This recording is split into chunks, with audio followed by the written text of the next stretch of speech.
Welcome everyone. 7:30, we're going to get started. My name is Kareem Ahmed. I'm going to be presenting today. So once again, my name is Kareem Ahmed. I'm principal of Reform Architecture. This is going to be a presentation about renovating New York icon townhouses. Architectural type, very near and dear to my heart. If you notice in the chat box, you can message questions at any point in the presentation to my partner, Dionisio Cortez. Yeah, he's waving in the chat box now, or waving the video now.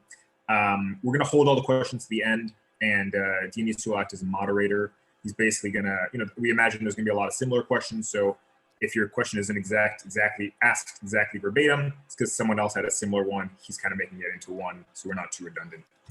But I'm very excited to get started, and yeah, we should have a nice chunk of time for Q&A, so feel free to send them as they come. So, quick outline of what we're going to be going through today. We're going to start with what is a townhouse, how are they iconic to New York. We're going to do a little introduction to code, crash course, particularly suited towards townhouses, but applicable to all New York City building code. Once again, similar, but to zoning. And then we're going to get into typical townhouse renovations, and then we'll do a quick wrap up and then the Q&A. So, lots of fun. Starting with what makes a townhouse a townhouse. Townhouses in New York are known by different names. Sometimes they're referred to as townhouses. Sometimes people call them rowhouses. Sometimes they're referred to as brownstones. These are all different, similar terms. We're going to talk about like things and parts that make them particular to New York. So the first thing that is very common to townhouses in New York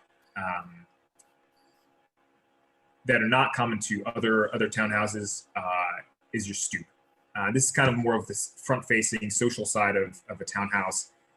Stoops were brought by the Dutch, who came to New York and established here early on. And so as our building typologies developed in New York, they were different from other of the early 13 colonies that were developed primarily by the English, didn't have as much of a stoop culture. But the stoop remained even after different European groups came into New York and remained a part of New York architecture. More generally, the townhouse is a house that's literally coming from in a town, in this case in a city. They're typically on a smaller footprint than a country house would be. And because of that, they're also typically multi-storied. So proportionally, they're usually taller than they are wide. This is so that you can have like a nice grand living room and a nice grand dining room. It was to have that sort of luxury of space that would be suitable to someone who's maybe of an upper middle class background. As they developed in New York, they opened up later to different classes of people, and they were kind of a quick way to put up a lot of housing for some of the more technical reasons that we'll get into here. They're commonly, they started off as kind of one-family houses, large one-family houses. Today, most of them have been broken up into 2, 3, or maybe even 4-family houses. We'll get more into the details of what it means to be a 1, 2, 3, or 4-family house later as we get into code and zoning. They're also almost always, or very often, I should say, purely residential buildings. They're rarely mixed-use buildings, although sometimes they are. Most often, that basement level, or the level that's a couple steps below ground level, is sometimes used as commercial use if it's facing a commercial street. You might think of this in some parts of Harlem. It's common, those large brownstones facing the boulevards. Townhouses, in addition to being on single or smaller lots, one very common characteristic is that they share a demising wall with their neighboring building. What this means is that the wall, which would be your exterior wall in a house, is someone else's interior wall. So in the picture that you pick, 2 pictures on the right, you can see these 3 windows of a townhouse that's under renovation. And from the outside, picture above, you can see that there's no space between that building with the 3 windows and the 2 adjacent buildings. The joists literally rest on the joists of my house are resting on the same wall as the joists of my neighbor's house. Another common characteristic in New York is age. There was a certain period where more townhouses were built than others based on population growth and other kind of political movements within the city. Most of the remaining townhouses in New York City are pre-war. Most of them are built in the second half of the 19th century and first half of the 20th century. The type of townhouse that's oftentimes referred to as a brownstone because of its brownstone facade, those were typically built from 1860 to 1940, largely because there was a mine in Connecticut where they got most of the brownstone from, and they were brought down. It was a way to face the buildings that was actually cheaper. It was relatively cheap at the time, and it was made for middle income housing as opposed to wealthier owners who might be buying houses. If you look at townhouses in Manhattan around Park Avenue, Upper East Side, you'll see a lot of buildings that are faced with oftentimes more expensive stones like granite or marble. And brownstone's a relatively cheap stone that was easy to carve into because sandstone naturally is a bit softer. And you're able to create these kind of relieved facades at a cost that would be, workable for middle-class families. But that mine eventually ran out. And so as they didn't have, the quarry ran out. And so there's no more of that same, classic New York brownstone anymore. So now it's become a scarcity. And so people started going after them. Anyway, that period is when you're going to see most of your brownstones. Before that, in the early half of the 19th century, you're more likely to see brick and wood facades, or at very high-end townhouses, you might see harder stones such as granite or marble facades. Many townhouses that you see in the outer boroughs, which are not brownstone, and you might see that they're vinyl or something like that, those were probably not originally vinyl because they were probably built before vinyl was popularized. They were probably brick and stone, but owners or developers decided it was cheaper to maintain them with a vinyl siding than with a wood siding. There are many neighborhoods in Manhattan where, because of landmarking, you are forced to maintain a brick and wood facade, but it wasn't as popular in some of the outer boroughs. Another common characteristic of townhouses in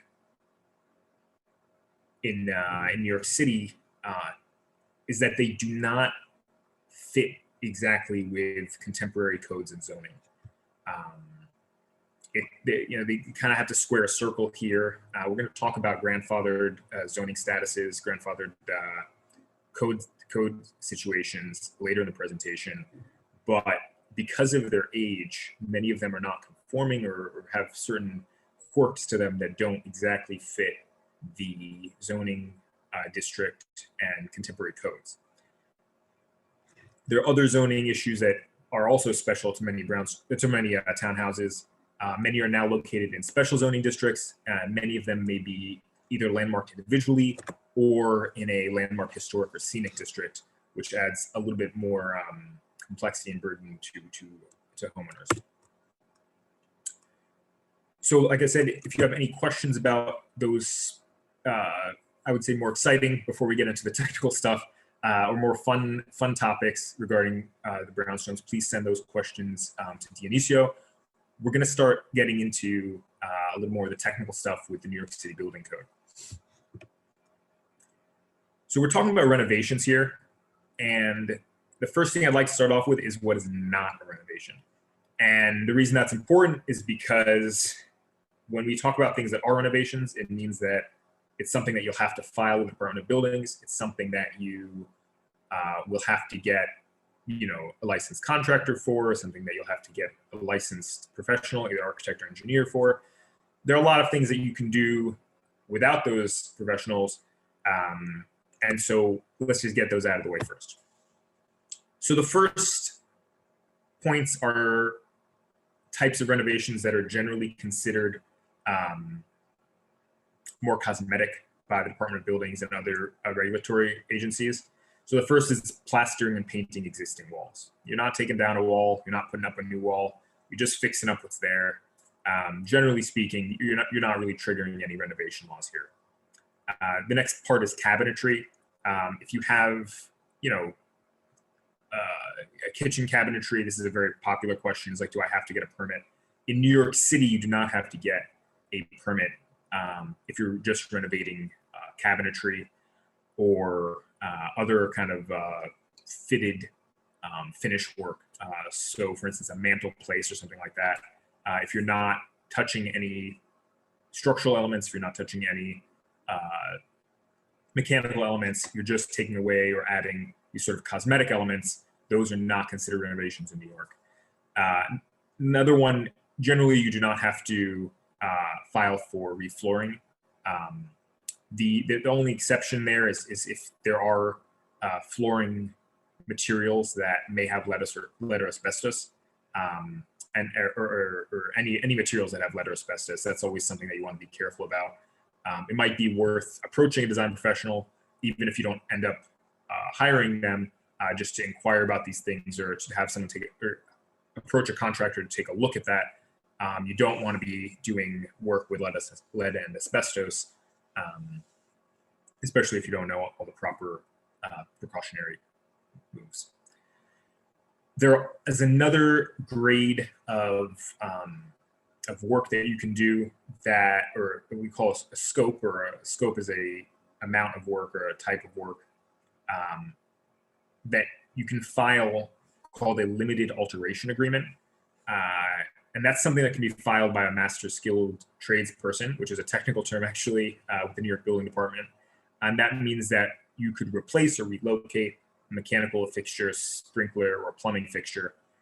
So what this means is that if you're moving your stove 2 feet to the side, you don't have to pull a permit with the Department of Buildings. A licensed plumber can do that for you. And this means that for many kitchen and bathroom alterations, not all, but many of them, you're able to do without pulling a permit with the Department of Buildings. Once again, and I'm going to make this disclaimer multiple times in this presentation, I would always recommend you to approach a design professional and or contractor before proceeding with any work, just to make sure that you're not doing anything dangerous. And now we're going to get into what are renovations. So in New York City, there are 3 classes of renovations. They rank in order of 1 to 3, where 1 is the most intensive or involved renovation, 3 is the least involved. So starting from the top, alteration type 1. Put simply, these are alterations which can change a number of factors in the building, which will necessarily trigger a change to the certificate of occupancy at the completion of the project. We're going to explain certificate of occupancy a few slides later, but suffice it to say that certificate of occupancy is a document issued by the Department of Buildings which affirms and certifies what the use of that building is allowed to be. Whenever you complete a project, that will be issued to the owner. But certain alterations will necessitate you getting a new one because there will be some certain factors that nullify or need to be updated. So those factors are the size and the shape of the building. So if you're making the building larger, if you're making the building taller, the egress of the building, how people get in and out, that's something that the building department and the fire department cares very much about. Changes to the use. So what is the building being used for? We mentioned earlier, generally speaking, townhomes are limited to residential use, but you may have, here and there, you might find a commercial use. And also, whenever you change the unit count, so if you go from a 1-unit townhome to a 2-unit townhome, or a 4-unit townhome to a 2-unit townhome, you also have to file for a new certificate of occupancy, because that's considered a change of use. The last point I'd like to put about the alteration type 1 is that it will trigger a tax reassessment. This is really important for homeowners. What this means is that the Department of Finance will reassess your home for what your annual tax bill should be. Many homes in the New York City, especially single and two-family homes, because of the complicated calculus of New York City tax law, many single two-family homes pay far less in taxes today than they would if they were reassessed. The reason for that is because there are legacy laws that mean that limit the assessed value of the home. But if there's a reassessment of the home, those are all nulled. And so you get a much higher tax bill than you would otherwise be paying. Once again, I'm sure there's questions on that. Send them right to Dionisio. He'll compile them. We'll go over them at the end. Alteration type 1, a very rare case, is if you're dealing with a building that's in very bad shape and the cost of the work is more than the value of the building. Once again, it's an assessment issue, very technical, fairly rare. We're going to jump to alteration type 2. An alteration type 2 is a change that involves more than one trade. When we say trade, we mean different trade groups within the construction industry. So for instance, plumbing, mechanical, carpentry, sprinkler. So a change that would involve more than one trade is, for instance, if you were to add a bathroom to your townhome, not renovate an existing one, but add an additional bathroom. You would be adding carpentry, because, or we call that other work or general construction, because you need to build the walls of that bathroom. And you would be hiring a plumber because you need someone to put in the pipes in the bathroom. That's 2 trades, so you go to an alteration type 2. Now, if you're doing more than one bathroom, for instance, if you have a townhome that's 4 floors and you're adding 2 bathrooms, one on the 3rd floor and one on the 4th floor, that's also an alteration type 2. So as long as you don't change any of the factors that would trigger an alteration type 1, you can do multiple trades. You can add a mechanical system. You can add a sprinkler. All of that would still be a type 2. That's alteration type 2. We're going to jump into alteration type 3. These are changes that involve only one trade. So for instance, if you were adding a mechanical system only, that's just one trade. You're only adding these mechanical units and you're filing for it. It can also involve changes that are for temporary constructions. So for certain types of temporary constructions, this is more applicable to sort of event spaces where you might be building like a shed for a 2-day event. But potentially, if you were doing if you had a large yard for your townhome and you wanted to do some type of birthday party and you wanted to build something, maybe that would be a type 3.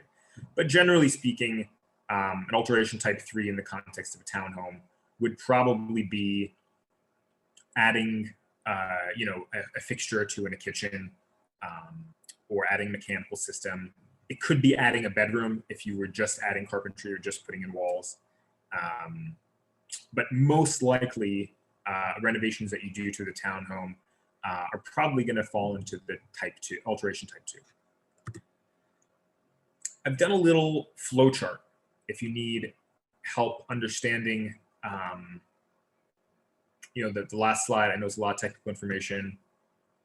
Some things, simple kind of flow chart to help you understand how to decide if you're going to be needing to file an alteration type 1 or an alteration type 2.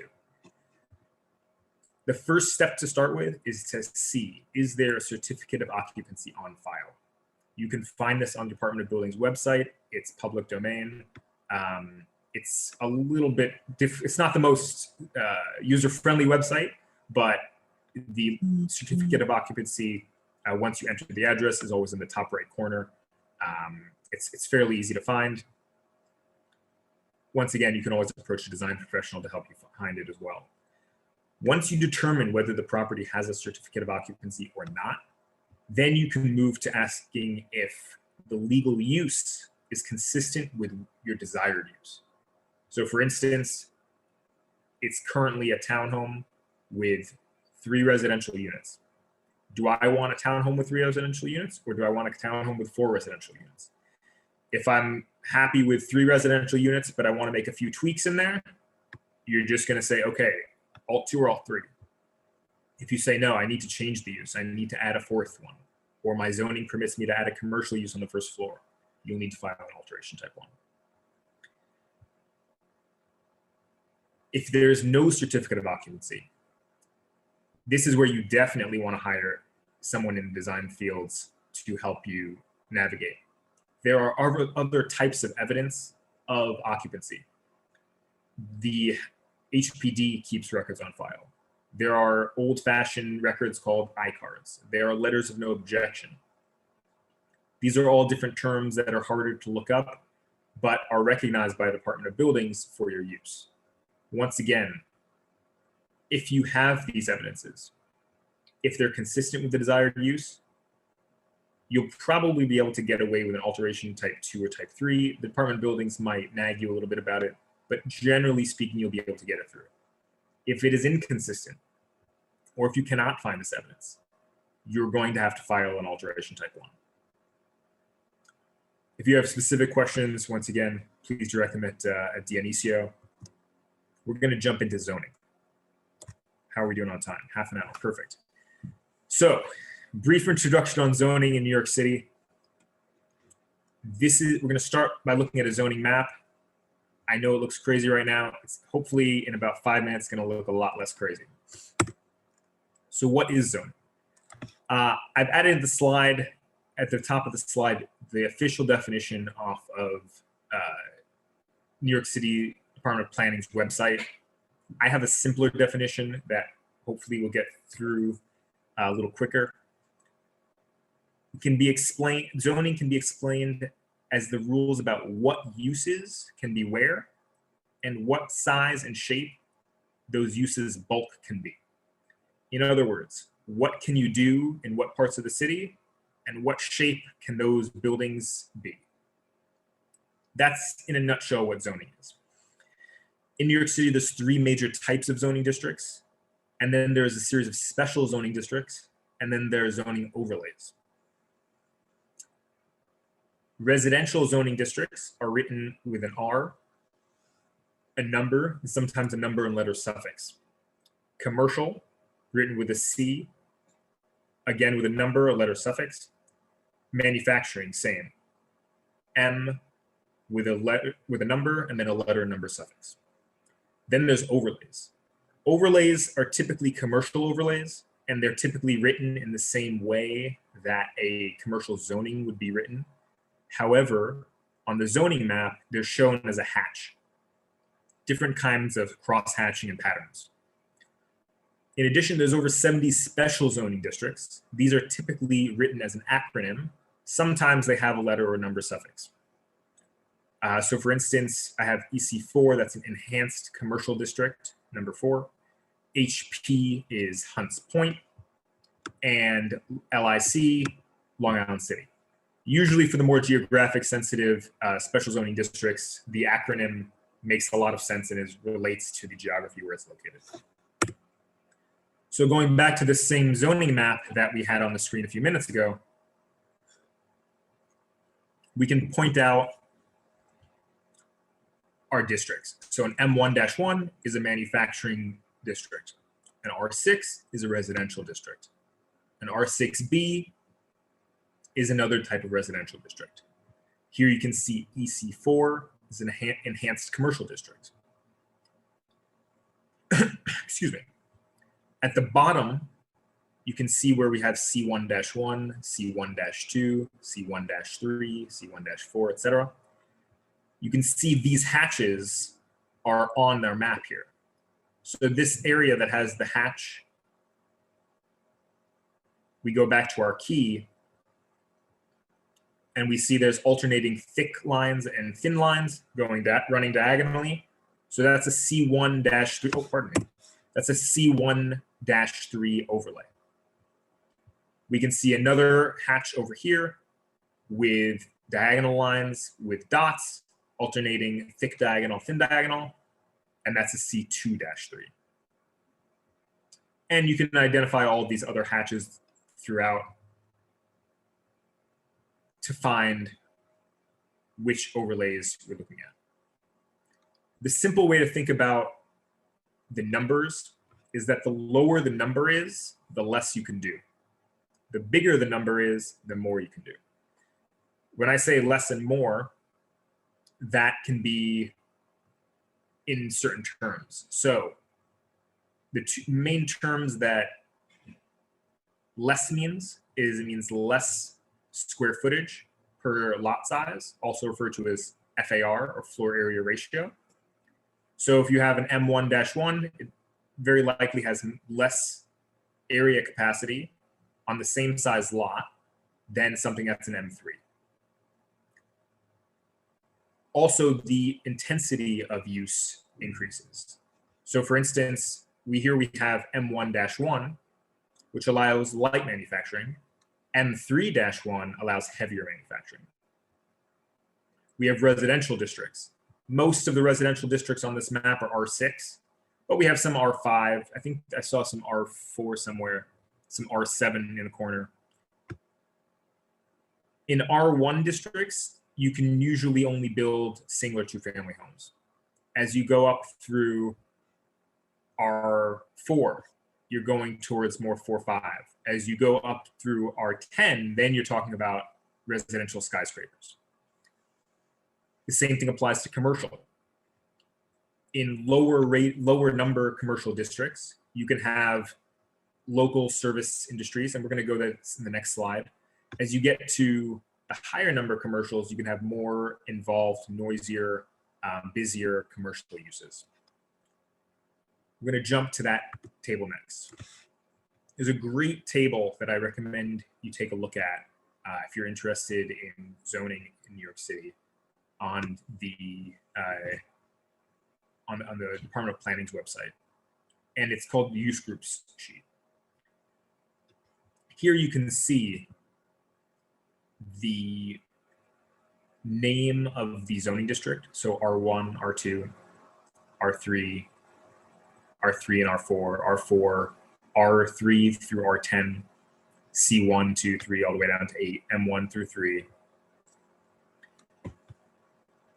On the vertical, on this vertical column, in this row, you see all of the use groups. So you have residential use groups, community facility use groups, retail and commercial use groups, general service, which is sort of your lighter manufacturing, and then your heavier manufacturing. The shaded boxes are the boxes where you are allowed to use that use in that district. So for instance, residential use groups, 1 is single family housing. So you're going to see that in your R1 and R2 district. Residential type 2, these are multifamily housings. You're allowed to use these in the rest of your residential uses. Sorry, your residential zoning districts. Community facilities are allowed in most commercial, 1 manufacturing, but community facilities are allowed with a few restrictions in every residential district. What this means is that, as I mentioned earlier, townhomes are generally residential uses,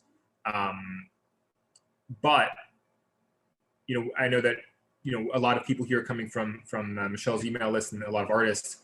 There are certain community facilities that you could do, for instance, at your ground floor, which might be a source of income. And so that might be an idea if you have a townhome to be able to work there. We can get into that later, ask questions. We're not going to get too deep into it. Your commercial districts, C1 and C2, will allow you to use certain retail and commercial use groups. And this applies for the overlays as well. So if you're in a residential district and you have a C1 or a C2 overlay, you can use the use groups that are applicable to a building that's in a strictly C1 or C2 district. When you go on the website, if you hover over these numbers, it'll actually explain what these are. So for instance, I forget which one, but one of them is like beauty salon and a barber shop. One of them is a grocery store. And so as you scroll through them, you'll be able to see what uses are applicable. The other thing that's useful on the Department of Planning website are these district tools that show what new construction would look like in a district. Sometimes these graphics also show what existing construction might look like, but it's important to recognize that these diagrams are mostly helpful for if you're doing an addition or an extension to your home and understanding what the limits to that are. Most of the townhomes, as mentioned earlier, they will be more applicable to their own, their sort of grandfathered, for lack of a better term, uses, bulk, and will not follow what the zoning district they're currently in looks like. So once again, these are going to be more useful for an extension, not for understanding what's legally available today. Okay. The last part of zoning I want to talk about are landmarks. A lot of townhomes, especially brownstones, and a lot of the townhome fabric in Manhattan are landmarked. There's 3 different types of landmark district. I've included a little map off of the Oasis website to show that. You can see that there's 3 main types, and I've written them on the side here, and we'll go through them. There's scenic districts, there are historic districts, and these little dots, and sometimes they're diamonds, are individual landmarks. Jumping to the first type, this is probably the most common that we'll be encountering. A landmark historic district. District where most, if not all, of the buildings exhibit some common traits that are of historical significance. This is a lot of what we call brownstone Brooklyn is going to fall into this category. A lot of West Village, a lot of Soho, a lot of Lower Manhattan is going to fall into this category. If you do have any new exterior construction, they will have to conform fairly rigidly by the LPC's discretion. The next type of district is a scenic district. This is a little more relaxed. It's similar. The buildings exhibit some mutual traits that are of significance, but new exterior construction has a lot more freedom. These are usually more common along boulevards, parkways, the edge of a large park, like the edge of Central Park, the edge of Prospect Park. A lot more freedom here than with the historic district. And the third type, which is very rare for townhomes, but there are a few examples, are individual landmarks. And this is a particular building which is unique, is not necessarily within a district, and the LPC the Landmark Preservation Commission considers of great historical significance. Typically, at a minimum, the exterior shape of the building needs to be preserved. Sometimes only the front, sometimes the rear and the side as well. Rarely, but there are cases of it. Do the interiors need to be preserved? But yeah, it's usually only for public buildings, so probably not applicable to townhomes. We're going to jump into common types of alterations. I'm just going to give everyone a second in case they want to send questions to Dionisio. And I'm going to check the chat. Someone emailed me a question here. Oh, great. So, common types of alterations. Once again, we're talking primarily about townhomes in New York City. Codes outside of New York City are very different. Please don't try to apply this to something in Yonkers, something in Westchester, something in Jersey City. But these are going to be fairly common, and these are requests that we've seen as practicing architects in New York City. I've listed them here. We're going to go through them one at a time. Oops. The first type is removing walls. Oh, I think I lost a slide here. As we discussed earlier, the typical brownstone has those demising walls. I lost the slide, so I'm going to go back to that image really quickly. I apologize. As we discussed, the typical brownstone structurally is resting on these two demising walls, which are the two side walls that are shared with their neighbor. And as you can see, you have joists which are running perpendicular to the brick walls. What this means is that if you have a wall in a brownstone which is in the direction of the joists, very likely that wall is not doing anything for you structurally. It's possible, but very unlikely. If you see a wall in the that's running in the direction of the brick walls or of your demising walls or party walls, there's a chance that, although it's not a primary structural element, that it's serving a purpose called a relieving wall, which is common within brownstones. If you've ever been inside, usually a larger townhouse, you'll sometimes see a staircase, a small hallway, and then there's a wall that separates the hallway from the living room. That wall is most often the relieving wall. And that is something that if you're looking at a property when you're buying or you're in the process of shopping for a property, that's a wall that you'd always want to take a step back before you say, can I get rid of this? If you're not with a design professional, assume that you can't, assume that it has some function. There are ways to get around it. You can install a header or some type of beam, but that is likely serving some type of structural purpose. And walls that are running perpendicular to the brick walls are most likely not serving that. I'm going to make the disclaimer one more time. Please don't start smashing walls in your house. Please approach a design professional and a contractor before embarking on any demolition projects. And so I'm just going to go back there.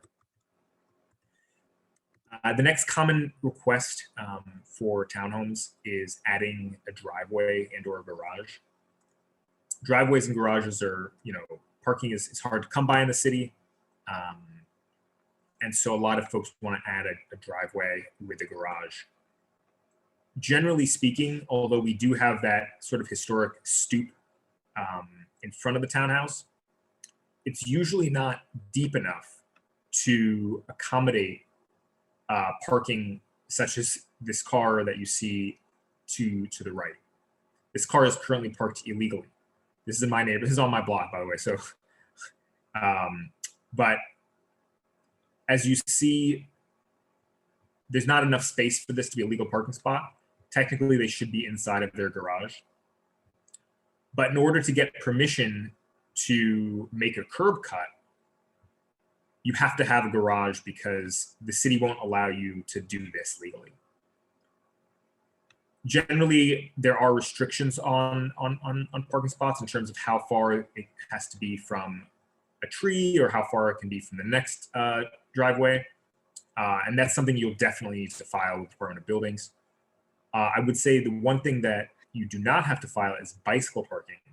So many townhomes will have a space in front beside their stoop where they'll keep trash or other refuse, recycling before putting it on the curb. Sometimes they'll have plantings or maybe a little bench. Oftentimes, if there's no parking, there'll be a gate and it'll be kind of an enclosed space. I personally added bike parking in front of my home. And once again, because you don't need a curb cut, you don't need to file a permit. But it is very convenient. It's an amenity for everyone living there. It makes biking a lot easier than having to drag bikes up and down the stairs. Probably one of, if not the most common alterations, bathroom and kitchen renovations. You'll find that if you're purchasing a townhome that someone else renovated a bathroom a long time ago, sometimes in a distinctly 70s style, or there's a townhome that's not in particularly good shape, and so because of disrepair and neglect, the bathroom's not in great shape, tiles are falling off, there's mold, etc. A bathroom or a kitchen renovation is typically going to be an alteration type 2 because if it's filed at all. The reason for this is because If you're moving, what we call rough plumbing. Rough plumbing are the thicker pipes, if you can see my mouse, that are going into the wall, or in the case of a tub and shower, what's behind the wall. So if you're just replacing a shower fixture, that you can do without filing. You can file an LAA, or you can just approach a licensed plumber and they can take care of all the filing involved for that. If you're replacing a sink, same thing. If you're just doing those little flex hoses and replacing a fixture, that's one story. But once you start touching roughing, which are those thick pipes that are usually behind the wall, you're definitely going to be hiring a plumber, definitely going to be filing for that. If you're moving those pipes especially, you will be filing, will be needing a plumber. And once again, a lot of kitchen and bathroom renovations, we talk about making a room slightly bigger or slightly smaller. Whenever you're making rooms bigger and smaller, you're going to have to file. So kitchen and bathroom renovations usually going to be a type 2 alteration. Replacing or adding a new heating, cooling, mechanical system. It's very common. A lot of the old townhouses were built at a period where people used fireplaces. Some of them still have fireplaces. Some of those fireplaces are active. Some of them are non-active. Some have been converted into flues or other types of ventilation. If you're adding a new mechanical system, depending on the size of it, you will need to file. I would approach a design professional and a mechanical installer. They can help advise you as to how to file a mechanical system. If you're just putting a wall-in AC unit, you don't need to file. But if you're doing these permanently attached systems, you'll definitely need to be filing with the Department of Buildings. Another common type of alteration, as we discussed before, anytime you're doing an extension, alteration type 1 automatically. Here you can see a rear alteration to an existing townhome.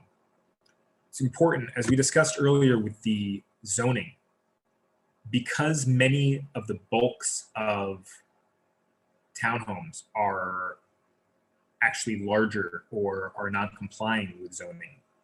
That's fine if you're just keeping it as is. When you start making extensions, you have to, whatever you add has to comply with current law. What this means is, in the case of this townhome, the depth of the townhome allowed a reasonably large extension. It's about 10, 12 feet of extension. Sometimes, because of the requirement for rear yards, which are 30 feet, if you have that 30 feet and your townhouse is, say, the rear wall is 35 feet from the back, it means you can only extend 5 feet. That takes in the cross-section of zoning, cost, and your lifestyle. It's fairly expensive to make this addition, to dig a new foundation. There's soft costs associated with that. It's testing your soil for new foundations, etc. Is the cost of that additional 5 feet worth that renovation? For some people, it may be. I really need this extra 5 feet so I can have a larger bed. I can do this, I can do that. I want a larger dining room. We have too many people. Whatever it is, that's a question that your design professional can help advise you on once you determine how large an extension you can actually place.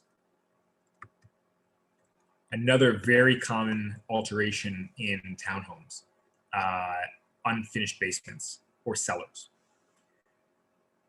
A lot of these larger townhomes, especially if they had a basement and a cellar, the cellar was primarily used for storage. So it was unfinished. A lot of them had dirt floors for a long time. Some of them still do. There are different parts to finish in a cellar or a basement. Cellars typically, and this is an important distinction actually, the difference between a cellar and a basement. In New York City, by law, a basement is a floor wherein half of within the height of the floor, if more than half of it is above grade, in other words, above street level, that is considered a basement. If more than half of the height of that floor is below grade, in other words, below the height of the sidewalk, that is considered a cellar. is a really important distinction for many reasons, particularly from a legal point of view. It is illegal to rent a cellar unit. It is absolutely legal. In fact, many people like renting a basement unit, particularly in a townhome. The basement unit is oftentimes referred to as the garden floor, the garden unit, because the garden would be level with the exit to the basement. So for instance, you would, in the front of the building, you would be a few steps below grade, but at the rear, you would be exactly at grade. And so the basement unit, when townhomes would be broken up, would often go to the resident of the basement floor. Once again, oftentimes called the gardening floor. Very, very coy marketing term. But getting back to cellars, a lot of the time, when you visit a home, I would highly recommend you take a design professional and or a contractor with you. Many townhomes I've been in, the floor looks finished. It has a layer of cement. That layer of cement is inadequate. The earth underneath that cement was not leveled properly. It was not treated properly. It wasn't waterproof properly. There's gaps. Sometimes the slab is not cast thick enough. I've seen slabs that I can put my finger through. And I mean like one digit of my finger through, and I'm touching earth. So a lot of times things are done cosmetically. There's a lot of water and moisture issues, especially if you have wood joists. Water can quickly start rotting wood joists. Now this can be managed, but once again, that's why it's a very common alteration, because you don't want to, have problems from the bottom up. Going to take a moment before we get into the review. If you'd like to send any more questions to Dionisio, he's going to be compiling them little by little. And then we're going to jump into the review. So if you're buying a property or if you already own a property, obviously if you're buying a property from a financial point of view, you're going to need to review your mortgages.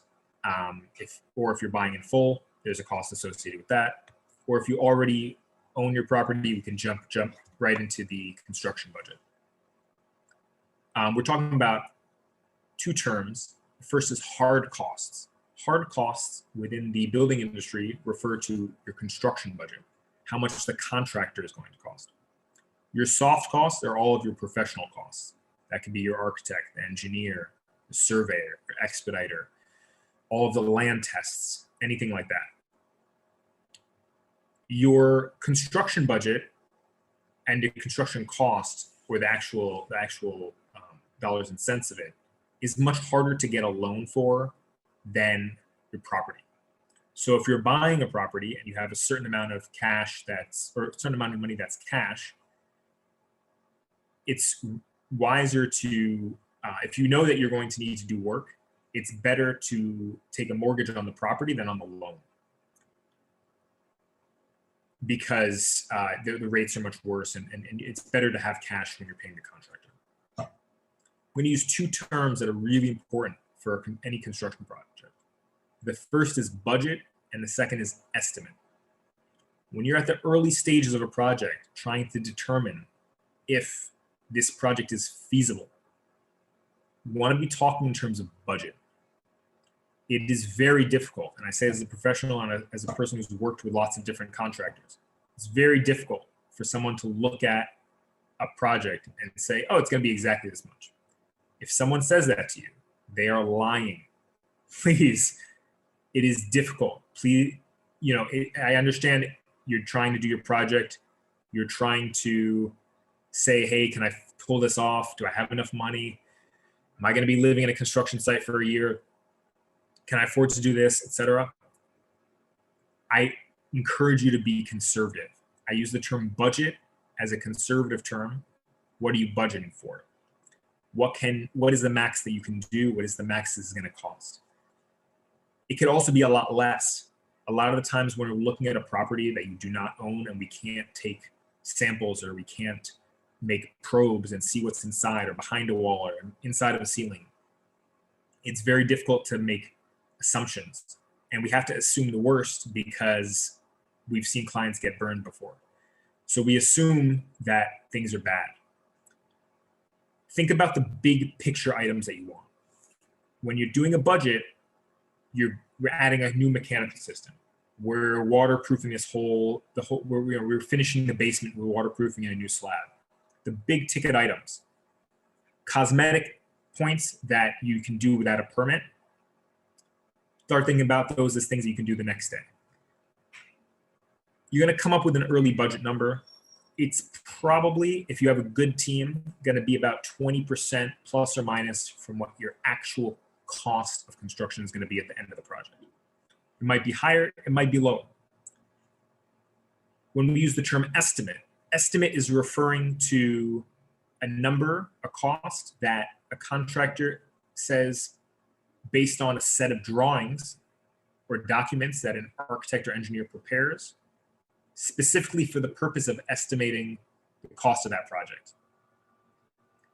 It's not looking at walls and saying, hey, it's this or that. It's looking at the drawings, also going to the site, seeing what's inside, taking a look, figuring out logistics.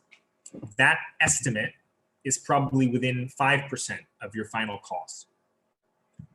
Once you have that early budget number from your contractor, you can estimate more or less your professional services, your soft costs, probably in the 10% for a larger project, 15% for a smaller project.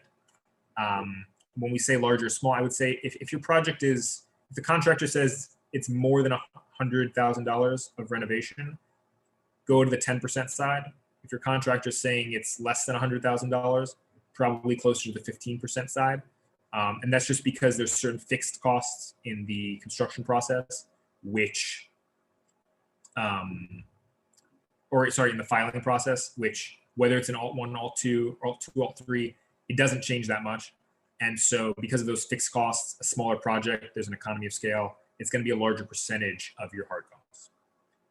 Keep in mind that time is also often related to your finances. So if you have a year left on your lease of the place you're living, that's something to take into account when you're thinking about how much work can I afford to do in the new place where I'm moving before I move there. If you have income or a rental property, how long can I not be taking income from that because I'm renovating it? And last, please be honest. If you feel that you cannot trust your architect or your contractor, you should not be working with them. This is something, if you feel from the beginning, this person seems a little shady, I don't know how I feel about working with this person. If you do not have trust with them, it's going to be a very unpleasant process. There's going to be a lot of money involved. Very often, this is going to be your home, something you care very deeply about. You want to be working with people who you feel comfortable with. Define your needs from your wants. Needs, those are things I would generally push into things that we have to file for. We have to get a permit for. Wants, these are things that might be more cosmetic. You can do independently. You can do yourself. You can hire a contractor or a flooring installer, wallpaper installer, a decorator to install those things without getting a permit and dealing with all those soft costs again. I would also say that when we're talking about wants, needs, and permits, cosmetic work, bringing it back up. The one thing I would say about cosmetic work, know your neighbors. If you're going to be living in this place, or if you're going to be managing a property, know your neighbors, because there are types of work that you do not need permits for, but that neighbors who are nosy can call the Department of Buildings on you and aggravate you. So always try to maintain a good relationship with everyone around you so that you don't run into those situations. And then the fun part, search and plan property that you're interested in, and find your team and execute those alterations. That pretty much wraps us up.